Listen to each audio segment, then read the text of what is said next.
शूरभिशरणम् शूरभिशरणम् शूरभिशरणम् शूरभिशरणम् शूरभिशरणम् शूर। हमारे गुरु जी जो थे, हमें दिव्य दीक्षा दी सन्यास की, वो कहते थे कि भाई देखो, तुम्हारा मन गाय में है तो बहुत ज़्यादा वेद पढ़ने की बात मत सोचो। क्यों पढ़ना चाहते हो वेद? तो हमने कहा उसमें ये समझने के लिए कि मैं कौन हूँ, ये क्या है और वह कहाँ है,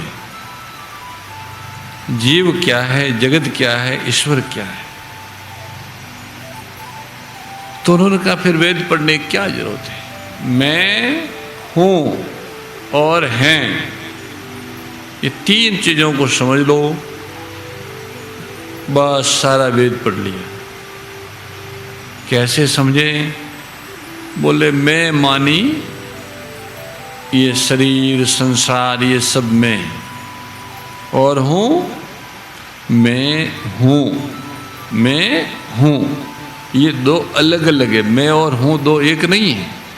मैं हूँ, मैं के सहारे प्रकट होता है।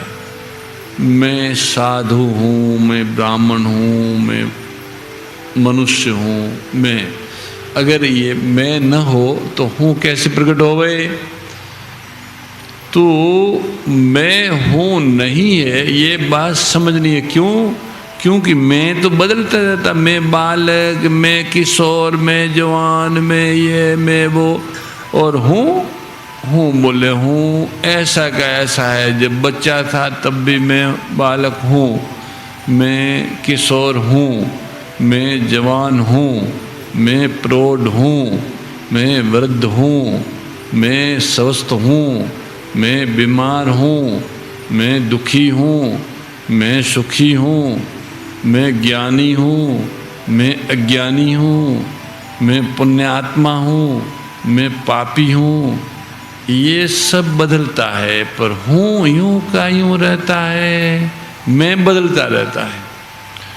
तो बदलने वाला और न बदलने वाला गीता के अनुसार दो एक नहीं है। नास्तो विद्यते भावो ना भावो विद्यते सतः।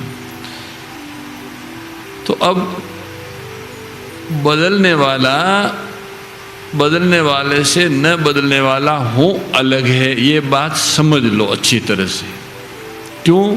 कि ये सब मैं जवान, मैं बुढ़ा, मैं ये तो मैं सब बदला, और मैं हूँ वो एक ही रहा। मैं बदला, हूँ बदला नहीं। जवान के साथ मैं लगेगा, हूँ के साथ नहीं। मैं जवान हूँ, मैं बुढ़ा हूँ, मैं स्वस्थ हूँ, मैं अस्वस्थ हूँ। तो मैं बदलता गया पर हूँ नहीं बदला। ये बात विचार पूर्वक समझने की है। इसलिए न हूँ जो न बदलने वाला है उसको मैं मानना, ये हूँ कि ये अज्ञान है, ये जड़ता है। तो ऐसे विचार पूर्वक मैं को छोड़ा जा सकता, बिना छोड़े मैं छूटता है। मैं जवान था वो छूट गया, मैं किशोर था वो छूट गया, ऐसे मैं छूटता जाता है, हूँ रहता है। तो जैसे मैं को छोड़, हूँ से गलती क्या होती है कि हूँ बालक, मैं बालक हूँ छूटा तो मैं किशोर हूँ पकड़ लिया, मैं किशोर हूँ छूटा तो मैं जवान हूँ पकड़ लिया। ऐसे ये छूटता जाता है ना, वो पकड़ता जाता है। वो भगवान छोड़ाते जाते असत को, और ये असत पकड़ता जाता है।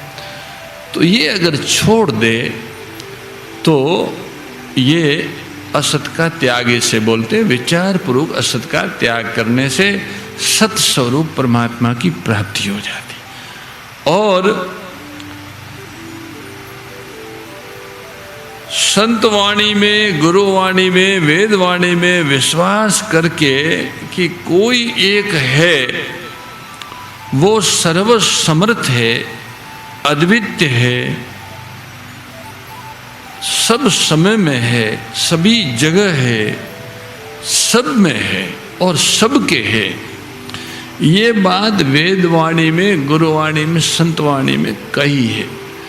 इस बात को अविकल्प रूप में स्वीकार करने का नाम आस्था है। जो है एक अद्वितीय सर्व समर्थ, वो अभी अपने में अपने हैं। इस तरह से अविकल्प आस्था, श्रद्धा, विश्वास पूर्वक उसको अपना मानना, अपना स्वीकार करना। जिसको देखा नहीं जाता, केवल सुना ही सुना है अथवा अनुभव होता है जिनका, उनको अपना मानना। उनकी अनुभूति अपना उनको मानने के बाद होती है। बुद्धि से कोई उनका अनुभव करने जाए तो नहीं हो सकता, क्योंकि बुद्धि उस भाग को जान सकती है जो बुद्धि के अंतर्गत है। बुद्धि मैं के अंतर्गत आती है और मैं स्वयं बदलने वाला है तो बुद्धि भी बदलने वाली है। मैं स्वयं सीमित है तो बुद्धि तो उससे भी सीमित है। इसलिए बुद्धि मैं ये नहीं हूँ, इस बात को तो बुद्धि समझ सकती है, पर हैं उसको बुद्धि जान नहीं सकती।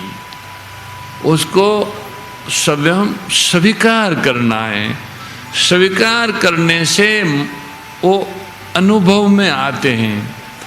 अगर स्वीकार न करें तो किसी के भी अनुभव में बुद्धि द्वारा नहीं आ सकती। बुद्धि द्वारा उनको कोई कहे मैं तो पहले बुद्धि से जानूंगा बाद में मानूंगा, तो बुद्धि से जानने में असत आएगा। जब असत पूरा का पूरा जान लेगा तो असत अपने आप छूट जाएगा और असत छूटते सत की प्राप्ति हो जाएगी। ये ज्ञान मार्ग है, ये विचार मार्ग है। इस विचार मार्ग को विश्वास मार्ग के साथ मिलाना नहीं चाहिए। दोनों स्वतंत्र मार्ग है। हम लोग खींचड़ी कर लेते हैं, एक दूसरों के सहयोगी है पर खींचड़ी नहीं है। जगत जानने की चीज है, जगदीश मानने की चीज है।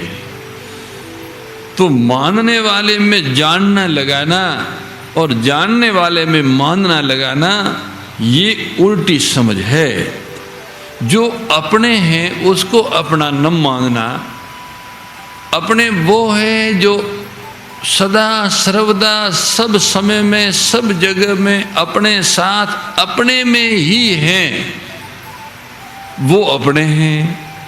और इससे भिन्न है वो अपने नहीं है। जो पहले नहीं थे, बाद में नहीं रहेंगे, अब भी बदलते, वो अपना नहीं है। तो अपना नहीं है, उसको अपना मानने से जो अपना है उससे विमुखता हो गई। जब हम अपने हैं उसको अपना स्वीकार कर लेते हैं कि ये जो दिख रहा है इन सब का आधार और इनका प्रकाशक वो प्रभु मेरे अपने हैं, ऐसा हम स्वीकार करते हैं तो इसको भगवत सम्मुखता कहते हैं। और भगवान के सम्मुख होते ही सारे पाप नष्ट हो जाते। कोई पाप नहीं रहता। जब ही जीव मम सन्मुख होई, जन्म कोटि अग नासहि तबे। करोड़ों जन्मों के दोष भगवान कहते हैं कट जाते जैसे जीव सम्मुख होता है। सम्मुख होने का यही साथ, उनको अपना मानना ही उनके सम्मुख होना है। उनको अपना मानने का मतलब फिर कोई अपना नहीं है, केवल वो ही हमारे अपने हैं और यही सत्य है और कोई अपना है ही नहीं। यह मानने की बात हम बुद्धि से नहीं कर रहे, हृदय से कर रहे हैं, पर बुद्धि भी अच्छी तरह से समझ लें। अगर उसमें समझ है तो कि उसका अपना कौन है, वही है जो सदा सर्वदा सब समय में अंदर बाहर, दुख में, सुख में, नींद में, जागृत में, सपन में, सुसुप्ति में अपने साथ रहता है। मृत्यु के पहले, मृत्यु के बाद और मृत्यु नहीं हुई उसके बीच सदा सर्वदा अपने साथ रहने वाला, एक क्षण भी अपने से अलग न होने वाला है, वो ही अपना है। वो उसी को भक्त लोग भगवान कहते हैं। वो ही भगवान जीवों के उद्धार के लिए अनेक लीलाएं करते हैं। मोर मुकुट बंसी वाले की जय, गौ माता की जय। हे मेरे नाथ, आप अपनी सुधामयी सर्व समृद्ध पतित पावनी अहेतु की कृपा से मानव मात्र को विवेक का आदर तथा बल का सदुपयोग करने का सामर्थ्य प्रदान करें एवं हे करुणा सागर, आप अपनी अपार करुणा से शीघ्र ही राग द्वेष का नाश करें, जिससे सभी का जीवन सेवा, त्याग और प्रेम से परिपूर्ण हो जाए। ओम आनंद, ओम परमानंद, ओम सच्चिदानंद। नारायण नारायण नारायण। जय गो माता, जय गोपाल।